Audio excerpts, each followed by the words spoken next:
What's up people? Today everyone knows about the PlayStation 5 and the Xbox Series X. Graphics that looks like real life, 4K resolution, ray tracing and terabytes of memory. But allow me to take you back to a time when there was only one ruler of the living. Back in my day when people talked about gaming, they meant one machine whose names echoed through the school hallways. Terminator 2, Ending Man. Ah yes, the good old Terminator 2. And let's get one thing straight. When I say Terminator 2, I don't mean the masterpiece with the Arnold Schwarzenegger. By the way, do you know what Schwarzenegger actually means? If you don't, leave that question for Google. We have a more important Terminator here.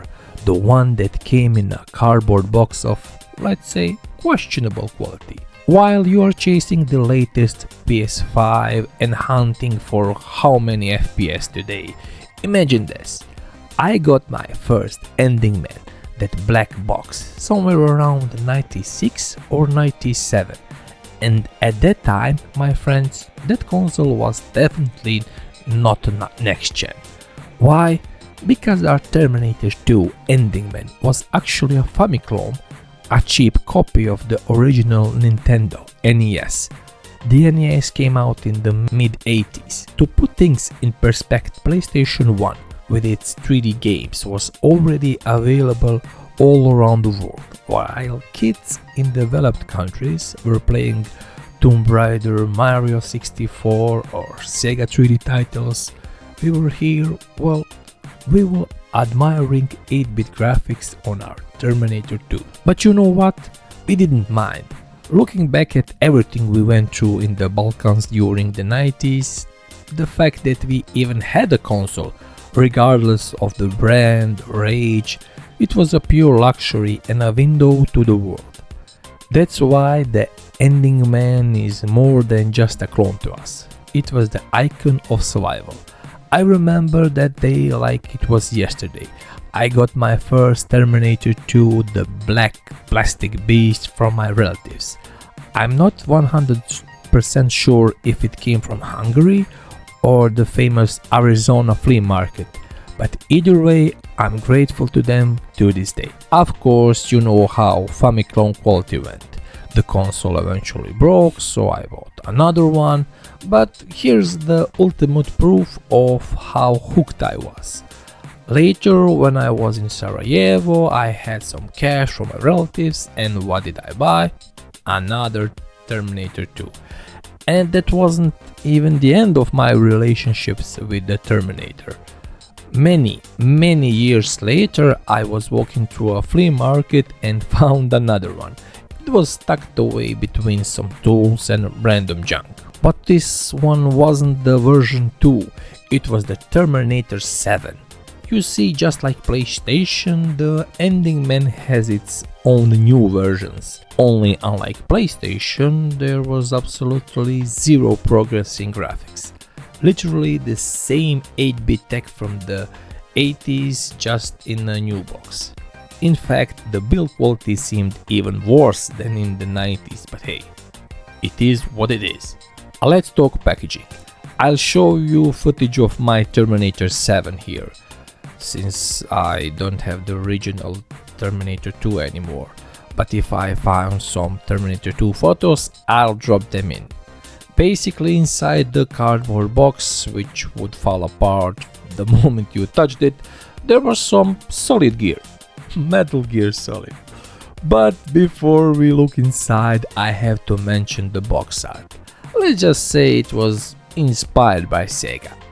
On the back, you see screenshots of famous games you probably never played on this console because some of them weren't even released on the NES. A classic masterpiece of misinformation. Now let's look inside. First, the console itself. It looked like a Sega Genesis or Mega Drive, which of course was no accident. Along with it, you got a power adapter and a TV cable. Then two controllers, or joysticks as we call them, that had turbo buttons, and of course the light gun for ducks, outlaws and tin cans. But the star of the show, the center of the universe, the almighty yellow cartridge with 9999999 in one games. You look at that number and you can't believe that you will have that many games on one cartridge, but then you realize you are lucky if there are 10 that don't repeat. Everything else was just a variation, more lives, different levels, but man, back then it was amazing. I remember the menu on that cartridge, a couple on a beach with unchained melody or some similar romantic tune playing in the background. As you scroll through the games, they build a sand castle and hug.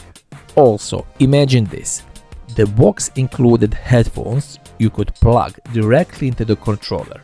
Yes, the controller actually had a headphone jack, and you had the headphones. I know, it's bottom tier quality, but at least you got them. Today you don't even get them with the phones.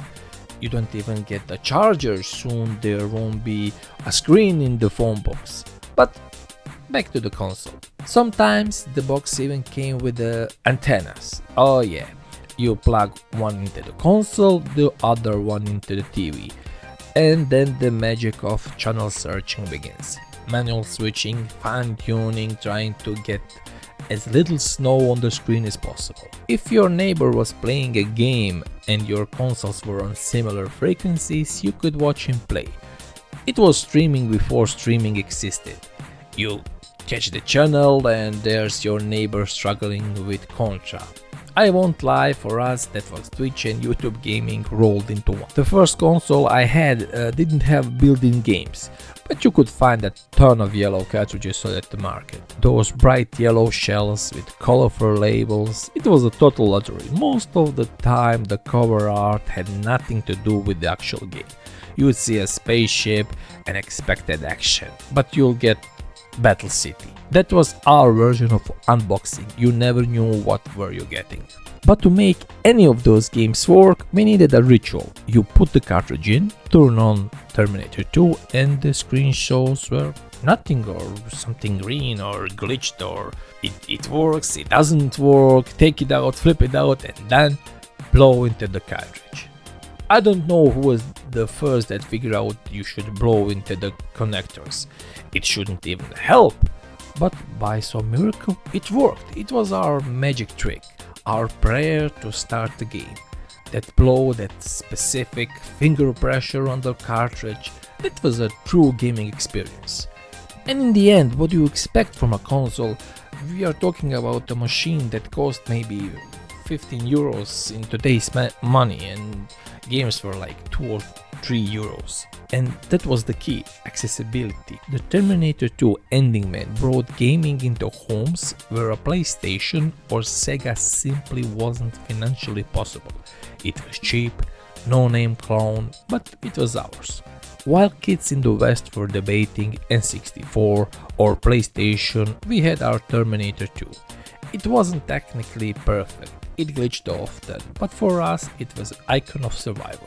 It was proof that true fun doesn't depend on pixels, ray tracing or expensive brands. It depends on friends, imagination and that feeling of escaping into an 8-bit world for an hour. And that's why, my friends, the Terminator 2 Ending Man stays in our hearts forever. If you also blow into cartridges, hit that like button. Tell me in the comments what was your favorite game. And don't forget to check out my Terminator 7 unboxing video. Thanks for traveling through nostalgia with me. See you next time. And until then, don't forget to keep on gaming.